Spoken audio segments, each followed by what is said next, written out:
ਸਤਿ ਸ਼੍ਰੀ ਅਕਾਲ ਬੱਚਿਓ।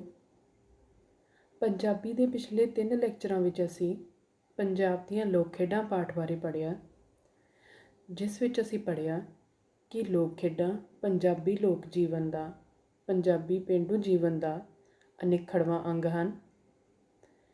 ਕਿਵੇਂ ਵੱਖਰੀਆਂ ਵੱਖਰੀਆਂ ਲੋਕ ਖੇਡਾਂ ਹੁਣ ਤੱਕ ਪੰਜਾਬੀ ਜੀਵਨ ਵਿੱਚ ਪ੍ਰਚਲਿਤ ਰਹੀਆਂ ਹਨ। ਇਸ ਤੋਂ ਅੱਗੇ ਅਸੀਂ ਇਸ ਪਾਠ ਨੂੰ, ਇਸ ਲੇਖ ਨੂੰ ਅੱਗੇ ਵਧਾਉਂਦੇ ਹਾਂ। ਇਸ ਤੋਂ ਅੱਗੇ ਸਾਡੀ ਪੰਜਾਬੀ ਲੋਕ ਖੇਡ ਹੈ ਲੋਕ ਖੇਡ ਅੱਡੀ ਛੜੱਪਾ। ਅੱਡੀ ਛੜੱਪਾ ਲੋਕ ਖੇਡ ਕੁੜੀਆਂ ਦੀ ਬੜੀ ਹੀ ਹਰਮਨ ਪਿਆਰੀ ਲੋਕ ਖੇਡ ਹੈ। ਇਹ ਖੇਡ 2 ਟੋਲੀਆਂ ਦੇ ਵਿੱਚ ਖੇਡੀ ਜਾਂਦੀ ਹੈ।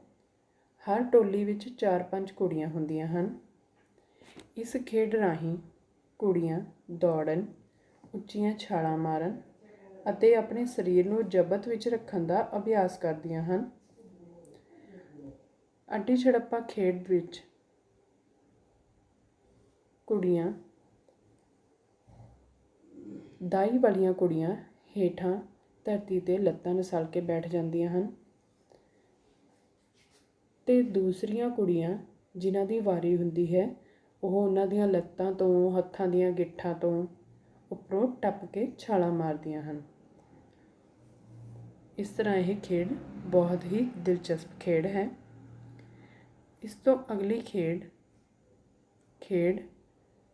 ਸ਼ੱਕਰ ਭਿੱਜੀ ਹੈ। ਸ਼ੱਕਰ ਭਿੱਜੀ ਲੋਕ ਖੇਡ ਮੁੰਡੇ ਕੁੜੀਆਂ ਦੀ ਬੜੀ ਹੀ ਹਰਮਨ ਪਿਆਰੀ ਖੇਡ ਹੈ। ਇਹ ਖੇਡ ਵੀ ਟੋਲੀਆਂ ਦੇ ਵਿੱਚ ਖੇਡੀ ਜਾਂਦੀ ਹੈ। ਇੱਕ ਟੋਲੀ ਵਿੱਚ 4-5 ਖਿਡਾਰੀ ਹੁੰਦੇ ਹਨ। ਜਿਸ ਟੋਲੀ ਦੀ ਵਾਰੀ ਹੋਵੇ ਉਸ ਦਾ ਪਹਿਲਾ ਖਿਡਾਰੀ ਕੁੱਬਾ ਹੋ ਕੇ ਕਿਸੇ ਕੰਧ ਜਾਂ ਦਰੱਖਤ ਦਾ ਸਹਾਰਾ ਲੈ ਕੇ ਖੜ੍ਹ ਜਾਂਦਾ ਹੈ। ਜੇ ਆਸਰੇ ਲਈ ਕੋਈ ਵੀ ਚੀਜ਼ ਨਾ ਹੋਵੇ ਤਾਂ ਉਹ ਆਪਣੇ ਗੋਡਿਆਂ ਦੇ ਭਾਰ ਹੀ ਖਲੋ ਜਾਂਦਾ ਹੈ। ਤਾਂ ਇਸ ਤਰ੍ਹਾਂ ਬਾਕੀ ਖਿਡਾਰੀ ਵੀ ਉਸ ਦੇ ਪਿੱਛੇ ਜੁੜ ਜਾਂਦੇ ਹਨ, ਝੁਕ ਕੇ ਖੜ੍ਹੇ ਹੋ ਜਾਂਦੇ ਹਨ। ਜੋ ਦਾਈ ਵਾਲੀ ਟੋਲੀ ਹੁੰਦੀ ਹੈ ਉਹ ਸਾਰੀ ਝੁਕ ਕੇ ਖੜ੍ਹੀ ਹੋ ਜਾਂਦੀ ਹੈ। ਦੂਸਰੀ ਟੋਲੀ ਜਿਸ ਦੀ ਵਾਰੀ ਹੁੰਦੀ ਹੈ ਉਸ ਦੇ ਖਿਡਾਰੀ ਦੂਰੋਂ ਦੌੜ ਕੇ ਬਲੂਕੀ ਮਾਰ ਕੇ ਝੁਕੇ ਹੋਏ ਖਿਡਾਰੀਆਂ ਦੇ ਪਿੱਠ 'ਤੇ ਸਵਾਰ ਹੁੰਦੇ ਹਨ। ਇਸ ਤਰ੍ਹਾਂ ਇਹ ਸਾਰੇ ਖਿਡਾਰੀ ਇੱਕ ਲੰਬੀ ਘੋੜੀ ਦੀ ਤਰ੍ਹਾਂ ਜਾਪਦੇ ਹਨ। ਦਾਈ ਵਾਲੀ ਟੋਲੀ ਆਪਣੀ ਹਿਲਜੁਲ ਕਰਕੇ ਝੁਕ ਕੇ ਉੱਪਰਲੀ ਟੋਲੀ ਦੇ ਪੈਰ ਧਰਤੀ 'ਤੇ ਲਾਉਣ ਦੀ ਕੋਸ਼ਿਸ਼ ਕਰਦੀ ਹੈ। ਇਸ ਤਰ੍ਹਾਂ ਜੇਕਰ ਕਿਸੇ ਦਾ ਵੀ ਪੈਰ ਧਰਤੀ ਨੂੰ ਨਾ ਛੂਹੇ ਤਾਂ ਉਸ ਟੋਲੀ ਦੀ ਵਾਰੀ ਕੱਟੀ ਜਾਂਦੀ ਹੈ। ਅਤੇ ਜਦੋਂ ਦਾਈ ਵਾਲੀ ਟੋਲੀ ਬਹੁਤ ਥੱਕ ਜਾਵੇ ਤਾਂ ਉੱਪਰ ਵਾਲੀ ਟੋਲੀ ਵਾਲੇ ਸਵਾਲ ਪੁੱਛਦੇ ਹਨ, ਸ਼ੱਕਰ ਭਿੱਜੀ ਕਿ ਨਾ। ਜੇਕਰ ਹੇਠਲੀ ਟੋਲੀ ਹਾਂ ਕਹਿ ਦੇਵੇ ਕਿ ਉਹ ਥੱਕ ਚੁੱਕੇ ਹਨ ਤਾਂ ਉਹਨਾਂ ਦੀ ਵਾਰੀ ਖਤਮ ਹੋ ਜਾਂਦੀ ਹੈ, ਤਾਂ ਦੂਸਰੀ ਟੋਲੀ ਦੀ ਵਾਰੀ ਆ ਜਾਂਦੀ ਹੈ। ਇਸ ਤਰ੍ਹਾਂ ਇਹ ਖੇਡ ਵੀ ਬਹੁਤ ਦਿਲਚਸਪ ਹੈ। ਇਸ ਤੋਂ ਅਗਲੀ ਖੇਡ ਹੈ ਡੰਡਾ ਡੁੱਕ, ਜਿਸ ਨੂੰ ਪੀਲ ਪਲੀਂਗਣ ਵੀ ਕਿਹਾ ਜਾਂਦਾ ਹੈ। ਪੀਲ ਪਲੀਂਗਣ ਦੇ ਨਾਂ ਨਾਲ ਵੀ ਇਹ ਖੇਡ ਪਿੰਡਾਂ ਦੇ ਵਿੱਚ ਪ੍ਰਚਲਿਤ ਰਹੀ ਹੈ। ਇਹ ਲੋਕ ਖੇਡ ਗਰਮੀ ਦੀ ਰੁੱਤ ਦੀ ਖੇਡ ਹੈ ਅਤੇ ਦਰੱਖਤਾਂ ਉੱਤੇ ਖੇਡੀ ਜਾਣ ਵਾਲੀ ਖੇਡ ਹੈ। ਗਰਮੀ ਦੀ ਰੁੱਤ ਵਿੱਚ ਬੱਚੇ ਦਰੱਖਤਾਂ 'ਤੇ, ਪਿੰਡ ਤੋਂ ਬਾਹਰ ਦਰੱਖਤਾਂ ਉੱਤੇ ਚੜ੍ਹ ਜਾਂਦੇ ਸਨ। ਦਾਈ ਵਾਲਾ ਬੱਚਾ ਇੱਕ ਗੋਲ ਚੱਕਰ ਦੇ ਵਿੱਚ ਡੰਡਾ ਰੱਖ ਦਿੰਦਾ ਸੀ। ਦਰੱਖਤਾਂ 'ਤੇ ਚੜ੍ਹੇ ਖਿਡਾਰੀਆਂ ਵਿੱਚੋਂ ਇੱਕ ਬੱਚਾ ਥੱਲੇ ਉਤਰ ਕੇ ਚੱਕਰ ਵਿੱਚੋਂ ਡੰਡਾ ਚੁੱਕ ਕੇ ਖੱਬੀ ਲੱਤ ਥੱਲੋਂ ਘੁਮਾ ਕੇ ਦੂਰ ਸੁੱਟਦਾ ਅਤੇ ਮੁੜ ਦਰੱਖਤ 'ਤੇ ਚੜ੍ਹ ਜਾਂਦਾ। ਇਸ ਤਰ੍ਹਾਂ ਇਹ ਖੇਡ ਸ਼ੁਰੂ ਹੋ ਜਾਂਦੀ ਸੀ। ਜਦੋਂ ਖਿਡਾਰੀ ਦਰੱਖਤਾਂ 'ਤੇ ਚੜ੍ਹੇ ਹੁੰਦੇ ਸਨ ਤਾਂ ਦਾਈ ਵਾਲਾ ਬੱਚਾ ਡੰਡਾ ਚੁੱਕ ਕੇ ਖਿਡਾਰੀਆਂ ਨੂੰ ਛੂਹਣ ਲਈ ਦਰੱਖਤਾਂ ਉੱਤੇ ਚੜ੍ਹ ਜਾਂਦਾ, ਤਾਂ ਬਾਕੀ ਖਿਡਾਰੀ ਦਰੱਖਤਾਂ ਉੱਤੋਂ ਹੇਠਾਂ ਧਰਤੀ 'ਤੇ ਛਾਲਾਂ ਮਾਰ ਦਿੰਦੇ। ਤਾਂ ਇਸ ਤਰ੍ਹਾਂ ਜਿਸ ਖਿਡਾਰੀ ਨੂੰ ਵੀ ਦਾਈ ਵਾਲਾ ਉਹ ਡੰਡਾ ਚੁੰਮਣ ਤੋਂ ਪਹਿਲਾਂ ਹੱਥ ਲਾ ਦਿੰਦਾ ਸੀ, ਉਸ ਦੇ ਸਿਰ ਦਾਈ ਆ ਜਾਂਦੀ। ਇਸ ਤਰ੍ਹਾਂ ਇਹ ਖੇਡ ਵੀ ਬਹੁਤ ਦਿਲਚਸਪ ਖੇਡ ਹੈ। ਇਸ ਤੋਂ ਅੱਗੇ ਇੱਕ ਬਹੁਤ ਦਿਲਚਸਪ ਖੇਡ ਹੈ ਜਿਸ ਦਾ ਨਾਂ ਹੈ ਬਾਂਦਰ ਕਿੱਲਾ। ਇਹ ਖੇਡ ਬਹੁਤ ਪ੍ਰਚਲਿਤ ਰਹੀ ਹੈ। ਇਹ ਖੇਡ ਸਿਆਲ ਦੀ ਰੁੱਤ ਦੀ ਖੇਡ ਹੈ, ਜਿਸ ਵਿੱਚ ਬੱਚੇ ਮੁੰਡੇ ਕੁੜੀਆਂ ਰਲ ਕੇ ਖੇਡਦੇ ਸਨ। ਖਿਡਾਰੀਆਂ ਦੀ ਗਿਣਤੀ ਭਾਵੇਂ ਨਿਸ਼ਚਿਤ ਨਹੀਂ ਸੀ ਹੁੰਦੀ, ਪਰ ਬਹੁਤ ਖਿਡਾਰੀ ਇਸ ਵਿੱਚ ਹਿੱਸਾ ਲੈਂਦੇ ਸਨ। ਮੈਦਾਨ ਦੇ ਵਿੱਚ ਜਿੱਥੇ ਬੱਚੇ ਖੇਡਣਾ ਚਾਹੁੰਦੇ ਹੋਣ ਉੱਥੇ ਇੱਕ ਕੀਲਾ ਗੱਡ ਲਿਆ ਜਾਂਦਾ ਸੀ, ਜਿਸ ਦੇ ਨਾਲ ਇੱਕ 3-4 ਮੀਟਰ ਲੰਬੀ ਰੱਸੀ ਬੰਨ੍ਹੀ ਜਾਂਦੀ ਸੀ। ਕੀਲੇ ਦੇ ਆਲੇ ਦੁਆਲੇ ਬੱਚੇ ਜੁੱਤੀਆਂ ਦਾ ਢੇਰ ਲਾ ਦਿੰਦੇ ਸਨ, ਤਾਂ ਦਾਈ ਵਾਲਾ ਬੱਚਾ ਟਪੂਸੀਆਂ ਮਾਰ ਕੇ ਉਹਨਾਂ ਜੁੱਤੀਆਂ ਦੀ ਰਾਖੀ ਕਰਦਾ ਸੀ।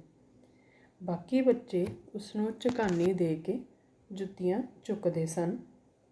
ਜੁੱਤੀਆਂ ਚੁੱਕਣ ਵੇਲੇ ਜੇਕਰ ਦਾਈ ਵਾਲਾ ਬੱਚਾ ਕਿਸੇ ਨੂੰ ਛੂਹ ਦਿੰਦਾ ਤਾਂ ਉਸਦੇ ਸਿਰ ਦਾਈ ਆ ਜਾਂਦੀ ਸੀ, ਪਰ ਉਹ ਦਾਈ ਵਾਲਾ ਬੱਚਾ ਕਿਸੇ ਨੂੰ ਛੂਹਣ ਵੇਲੇ ਆਪਣੇ ਹੱਥੋਂ ਉਹ ਰੱਸੀ ਨਹੀਂ ਸੀ ਛੱਡਦਾ।